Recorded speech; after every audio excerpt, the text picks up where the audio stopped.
Hey guys, another review coming from Mario here. And today's a film that I revisited, another one I revisited with my friend Bo during one of our movie days. It's a film I've actually been meaning to revisit for a while, and I have to say, after revisiting it, I like it, I still like it. I like it about as much as I did the first time I watched it, and I could probably find myself watching it more now. That, of course, is the Ridley Scott directed film that he released in 2010, starring Russell Crowe, Cate Blanchett, Matthew, see if I mispronounced his last name, McFadden, Mark Strong, and Oscar Isaac, among others. His interpretation of Robin Hood. Now, production for this film started in '07 when Universal Studios acquired a spec script written by Ethan Reef and Cyrus Voris. They're the creators of the TV series Sleeper Call. Now, in their script, the Sheriff of Nottingham was more sympathetic, because most of the times in the movies, he's either the secondary villain, like in the Disney version. In the final film, he's not really main villain, he's just a guy doing his job. Or in some cases, he's the main villain, like in Prince of Thieves, where he's the main antagonist, because there's no John. But basically the sheriff would be the main character. The movie's going to be called Nottingham, and Robin Hood was less virtuous, which that's an interesting idea if you think about it. And there'd be another love triangle, but from what I hear, it involved that Robin Hood would be accused of a crime he didn't commit. Then again, of course, you're thinking, okay, he robs from the rich and gives to the poor. What kind of a crime could he commit that he didn't do? It's been a while since I've actually read this full synopsis of the script. But if I remember correctly, it involved the murder of a noble or something, and basically the sheriff would be trying to clear Robin's name. It would be kind of like a mystery thing, which that would have been interesting, but alas, it was turned down for different reasons, because I think Ridley Scott had something to do with it, and I think also Crowe had something to do with it, but I don't really mind the fact that they changed it, because that version might have turned people off even more, especially people expecting the classic version of Robin Hood, because this is kind of a middle ground if you think of it, compared to the idea they wanted to do and the idea of the past films. So I think they went with the middle ground here. Now, out of all the Robin Hood movies, which I've never seen all of them, I've seen the Disney one. It's been a long time, but I saw the Errol Flynn one. I saw then, of course, Prince of Thieves. I've seen parts of that one that had Uma Thurman as Maid Marian in it, and then, of course, we're men in tights. Everyone, I think, has seen that one, but this one, out of all of them, tries to be the most realistic. And I don't mean realistic like the way that Nolan's Batman trilogy tried to be realistic. I don't mean that. I mean as in trying to portray the Robin Hood story more in line with historical events, because granted, I love the Robin Hood stories, how they always try to do that, but the one that comes the closest to doing that while still being fully in the fantasy universe is probably Prince of Thieves, because it does work in some of the historical things like the Crusades, Robin returning from it, and of course it's parody in Men in Tights, but it does kind of still have that fantasy element where King Richard just shows up and everything goes well, yes, which that works for a while, but then again you really want to see more behind the character. And this is also coming from my historian background, that I love history, because I didn't know anything about the real King Richard the Lionheart until I got into high school history, because I don't remember him being mentioned in any of my elementary school history classes or my middle school ones. Maybe it was just covered briefly in that time, but in world history in 10th grade we covered it, and it was interesting to learn all about that time period, the real story behind the characters and the legends. And of course, from a little research I've done, I actually found out that in the earliest fables, King Richard the Lionheart, it actually wasn't the king mentioned, it was a king named Edward, so probably a more distant king, and then they just updated it. But to actually bring in the actual thing about surrounding King Richard the Lionheart, his relationship with his brother, the relationship with his mother, it's an interesting drama thing. And then, of course, the ending of the Crusades, how expensive it was to connect that to the whole taxation thing about making John unpopular when he's a king, and connecting it, even though it's not openly stated, to the Magna Carta, or in the universes, or in the movies universes version of events, the formation of their Magna Carta. It's interesting. And before I go into the synopsis, I want to say this. Like with The Conspirator, around the time this movie was coming out, History Channel actually did a thing to tie into the movie called The Real Robin Hood, where they did an in-depth analysis of the time period and stuff, the formation of the Robin Hood legends and all that, and what they tied in, like when certain characters started to show up in the legends, and even talking about if a Robin Hood figure actually did exist in real life, what he would be and stuff, and there was even some interviews with Ridley Scott involving creative decisions with the film. It's interesting, and if I can find it on YouTube, I'll try to put it in the description box. If not, I even if you don't like the film or any Robin Hood film, it's an interesting thing to watch, especially if you're into history. But anyway, the plot of the movie is that it takes place in 1199, and our main character, our title character, is Robin Longstrides, played by Russell Crowe. He is a Carmen archer in Richard the Lionheart's army. He's a yeoman, as Ridley Scott called him in that thing. He's a yeoman bowman. And in the movie, Richard the Lionheart is played by Danny Houston. Does a pretty good job for the brief time he's in the movie. Now, at the part where the movie starts with them in France, raiding villages on their way back to the channel. And as you can tell, some of the soldiers, they're all into the whole legend behind Richard the Lionheart, and he deludes himself on the battlefield a little bit, but behind closed doors, he doubts himself a little bit. Now, one night, Richard goes out and talks amongst the men, and he has a small conversation with Robin, where he asks him if he's honest. And he is, and he tells him that he doesn't think God would be happy, and in retaliation, Richard has him and his buddies locked up. Now, during that day, Richard is struck down in battle, and Robin and his friends decide to get away before the rest of the army does, because as Robin puts it, you thought it was easy getting paid when he was alive. Try getting paid from a dead king. Well, that's more of a paraphrase, but I think you get the gist of it.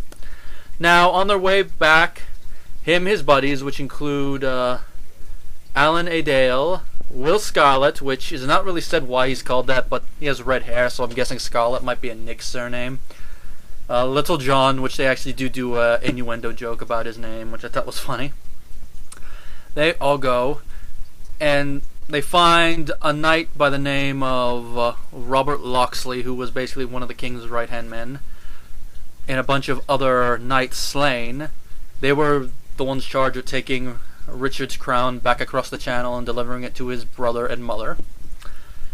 And since Locksley is dying, and he trusts them to not only return the crown, but to return a sword to his father. And of course they decide to do it, but they dress up as knights, take all the money and stuff, and bury him. They make it across the channel, and they give the crown to John, who becomes king. And he decides to disband the army, and in turn he also starts to collect heavy taxes. And in charge of this, he places a friend of his named Sir Godfrey, played by Mark Strong, who we the audience already know is a traitor working for the King of France. Now, there's two reasons the King of France would want to do this. One of them, you actually have to know history in order to notice, and that is that the English and the French have never liked each other. There's always been animosity between them. Believe this is supposed to take place, I think, I don't remember exactly when the Norman invasion was, but it's afterwards. Don't you guys should remember the Norman invasion. Monty Python made fun of it. French, what are you doing in England? That's none of your business! But that is the historical reason. Secondary reason involves John and his wife, second wife, being related to the king, and the king not liking this and stuff. But anyway, that's another reason. And of course, you could tell John does not find this out until the end about his friend, but I'm not going to spoil how he finds out, but it's an interesting way. Now, Robin and his friends do eventually make it to Nottingham, which is where Robert Locksley's elderly blind father, Sir Walter, played excellently by Max van Sydow, is there, along with Locksley's now widow, Lady Marian, played by Cate Blanchett. Now, Locksley makes a deal with Robin to have him impersonate his son, so that if he dies, Marian does not lose the land, because back then only males could inherit the land. Son's dead, they owe taxes and everything, so the land automatically goes to them. And of course, it's there that Robin starts to do stuff that eventually transforms him into the Robin Hood of legend and all that. and it all connects with a little battle near the end that connects in with the whole Magna Carta thing and him becoming an outlaw. So if you think about it, the movie kind of is like a retelling of the Robin Hood story and an origin story for why he's an outlaw, because most movies that do a Robin Hood story either start with him being an outlaw, like the Disney version, or do like a little brief thing where he becomes an outlaw at the middle of the movie for stuff like Prince of Thieves and, of course, Men in Tights. I don't remember what the Flynn one did. I think the Flynn one did that same route. But this one, the whole movie builds up to him becoming an outlaw, which some people might have a problem with, but I don't, because it's an interesting take on it. And with how it ends, you don't really need a sequel, but it leaves it open for them to make a sequel, which, if they could do a sequel, I'd love to see one. You just have to figure out how to do it right, because the film does end kind of leading up to the... I'm not going to spoil the context of it, but it kind of, if you know your history, you know exactly how the Magna Carta actually came to be, so it kind of leads into that. When I was actually watching with Bo, I'm like, yeah, you say that now, John, but just wait until they catch you walking alone and force you to sign the Magna Carta. Then you'll wish you hadn't had archers pointed at him. Now, the score by Mark Straitenfield. I really love the score. It really had a English countryside type feel. I really would like to get the score on CD one of these days. Ridley Scott's direction I thought was pretty good, and upon rewatching it, I'd probably have to put this, if I did a list of his films, probably in my top... I have to watch the rest of them, but it might make my top 5. The ones I know definitely would be in the top 5 would be Alien and Legend. Those definitely would be in it. Gladiator maybe, but I got to finish rewatching it, and also I got to watch the rest of his... There's other films of his I want to watch. I want to give The Duelists a watch. Still need to watch Blade Runner. I know, you're going to say, you haven't seen Blade Runner? Yes, I know. Black Rain, I've been meaning to give a watch. Thelma and Louise, I just want to see, just for curiosity's sake. Same with the follow-up, 1492 Conquest of Paradise. G.I. Jane, I also need to watch. Hannibal, I liked. Black Hawk Down and Matchstick Man, curiosity's sake. Kingdom of Heaven, history buff, gotta watch it. A Good Year, just curiosity. Body of Lies and American Gangster, they look like interesting films. And of course, you guys all know I'm going to revisit Prometheus one of these days, but... based on what I've seen so far, this would probably make it... This would probably be 5 easily, because I could tell you right now, Alien and Legend right now are fighting with close to be number 1 and number 2, so I don't know which would be which. I just have to watch the rest. Maybe one of the days, I'll do a video talking about my listing them, but that won't be until I see the rest of them. The cinematography I thought was great. The budget for the film was $155 million. Now, I don't know if that includes the advertising budget as well as the budget that was spent to make the movie. If it includes the advertising budget, I can see it costing that much. Without it, I don't really see it costing that much. If that was just the cost of making the movie, then I have a feeling probably 50 to 60% of that went towards the film, maybe 75, and the rest of it went to the actors, especially Crowe and some of the other ones who have the pool to get salaries of that height. But I could see a good portion of that at least on it. Now the acting, Russell Crowe, I've always liked him as an actor. I mean, I think he really he's one of those actors that deserves to have won the Academy Award for Best Actor, because I think he did win it for Gladiator, if I remember right. As Robin Longstrides, I think he does a pretty good job. It's not really an over-the-top performance, and I do like him. I think he carries himself well as Robin Hood. I'll say I actually like him. He's probably my favorite actor to play Robin Hood. See, it's very close between him and Cary Elwes. It's just kind of hard to compare them because Elwes was a comedic movie performance and Crowe's is a serious movie performance. So I'm probably just going to put them together. They're my two favorite ones. And I do like that he actually did an accent, although his accent does kind of vary through it. And he actually does say one of my favorite movie lines related to this character. "We are men of the hood. Marry now at your expense." I just smile whenever I hear that line, because it's really such a Robin Hood line. Cate Blanchett as Lady Marian. She does a very subtle performance as well. I thought she did a pretty good job. I wouldn't say she's not my favorite Maid Marian, but I did like that they made her independent and stuff. Probably go more with the time, more like to please a modern audience than of the time it would be. But it kind of fits the character. I mean, her husband's been gone in the Crusades 10 years. Her father-in-law is blind, has no other male family members at hand. She has to step up and help with the estate, so of course she would become independent and stuff. So her being like that I thought was good. And she does kind of have a Eowyn, I am no man moment near the end, although she doesn't say that. She does. I thought it was interesting to have her right off the battle.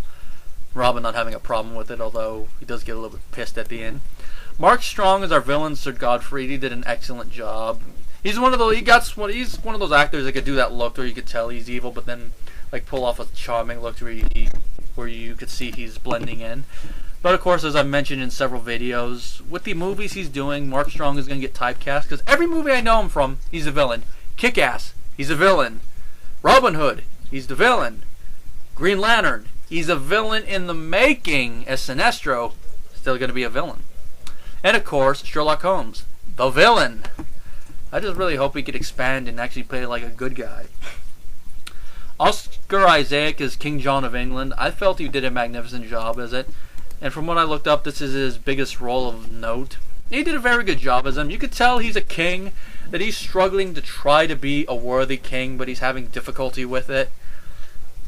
And you could tell that he thinks that his subjects should love him just because of the fact he's a king, which really fits how kings really thought of themselves back then. You know, the whole divine right thing. He actually does kind of paraphrase that in his last scene.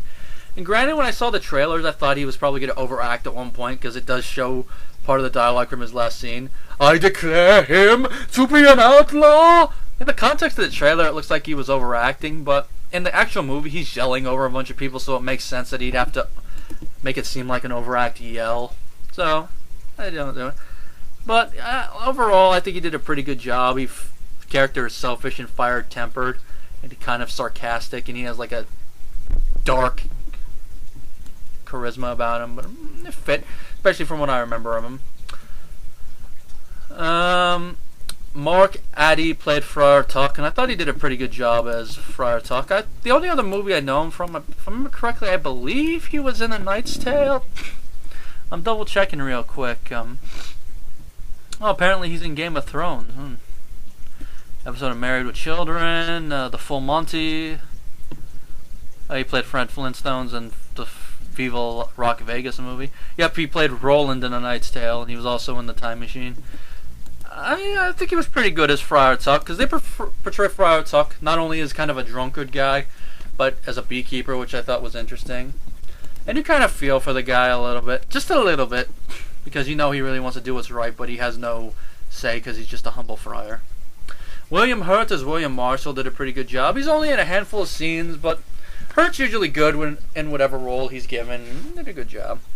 Danny Houston, I had trouble pronouncing that. Houston as King Richard the Lionheart. He did a pretty good job as well for the few scenes he's in. And I have to say, of the roles I've seen him in, this is my favorite role. Because other roles he did, he's the guy that played William Stryker in X-Men Origins Wolverine, which not as good as Brian Cox, as you guys remember I mentioned, but he was okay. He's also in that movie Hitchcock, which I'm going to probably review one of these days if I haven't already, depending on when this video is uploaded. And he's also in that one show on Starz that my grandmother watches, and he was in the movie The Conspirator. Irony! 2 movies that involve specials that set up the movie on History Channel, both with this guy in it. Of course, so you can't really, he has a beard for the role, so you can't really tell if it's him just by look. And also he doesn't use his normal voice from the sound of things, but he did a pretty good job. Eileen Atkins as Eleanor of Aquitaine, which is Richard and John's mother. She did a good job. I'm going to check real quick, see if I recognize her from any other thing.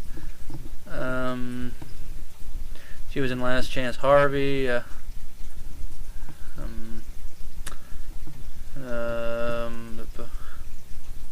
I don't really recognize her from any other thing. Cold Mountain, Wolf, Midsummer Night's Dream from the 70s. That's about it. It doesn't have a page of her full filmography, but she did a pretty good job as the mother, I would say. Max von Sydow, he's always good to see him, even if it's a minor role, but as Sir Walter Loxley, I thought he did a good job. Jonathan, I'm going to have trouble with his last name, so sorry. Cate. It's Zaccai with a weird symbol over it. So I'm guessing it's a foreign name. As Philip II of France. He's only in a couple scenes, but he does a good job for when we see him, as you really do hate him, because he's basically the secondary antagonist, because he hires the main one. Only in a handful of scenes, but Matthew McFadden as the Sheriff of Nottingham, I think, did a good job. I will say he's not my favorite Sheriff of Nottingham. That honor belongs, of course, to the sheriff we see in Prince of Thieves, played by Alan Rickman. That was my favorite one. This guy does an okay job for the few scenes in there. I do like that they do hint at his lust after Marion, but they don't really build up on it. But since the fact he's a minor character doesn't bother me. And of course we got Kevin Durand as Little John, Scott Grimes as Will Scarlet, and Alan Doyle as Alan Adale, which are Robin's three first merry men. They're basically kind of minor. They're minor characters, but they're up there with them. They don't have that much character development, only small ones, like Little John starts off not liking Robin, then they become sort of friends through the things that they're forced to go with together, like escaping from the army and other stuff. Then they become friends, and of course little character development with them finding women and stuff. But it's not that much. I'll say I prefer other versions of these characters. Like I like the Will Scarlet better in Prince of Thieves, a little connection with Robin he has there. And Little John, my favorite version of Little John probably is either the Disney one where he's Robin's very best friend, or the one in I know some people are gonna be shocked at this, but Men in Tights. Even though he's a parody of the Prince of Thieves one, just like him better there. And Adele, I don't remember if he's in other ones, but the actors, I'll say, do a pretty good job for what they have. Now, overall, I would say this is an interesting interpretation of it. But with the changes they made from past films, I could see why it got a mixed reaction. Like, Ebert gave it a 2.5 out of 4, and then I disagree though with his analysis of it, is that the joy is being drained out of the Robin Hood movies as more come along. I disagree with that. It's just I look at it this way: as a story is retold and told over time, and it's a story that's obviously fantasy like this. I'm not talking about a story that people say is true. That's a different argument altogether. But one like this, where it's this fantasy story, I think that as you retell it in like a more medium, not like just like telling a story to a kid, but as you like tell it more like in different mediums, like writing and film and all that, you gotta change it up a little bit to still make it interesting, and I feel that this movie does accomplish that. And other than like the initial scores, I'm gonna check to see what the I want to check real quickly to see what the Rotten Tomato and IMDb consensus of it is. It has a 6.7 on IMDb, and Rotten Tomatoes, it has a 43 with the audience and a 59% with the 43 with the critics and 59% with the audience, excuse me. Mix it up there. Me personally, I'd probably agree with the IMDb rating more, but then again, that's because I'm a sucker for films that are set in historical time periods like this, and also I don't mind a lot of the changes. Though people who probably don't like the movie as much will probably agree more with Rotten Tomatoes, but that's just, all different, each their own. My rating personally for the movie is 4.5 out of 5 stars. I mean, there's like a few minor things, as I mentioned, that bug me about the movie, or it's just minor things, but it's still a film I find enjoyable overall. And I'm talking about, when I review this film, I'm talking about the director's cut, which for people who saw the movie when it was in theaters, I've heard that the director's cut is better. So when it comes with movies, I like to see the director's cut. Even more so with Scott, because he's the pioneer of it. At least for certain films. I know Alien, he prefers the theatrical cut, but that's another story. Anyway, that concludes my review. Take care.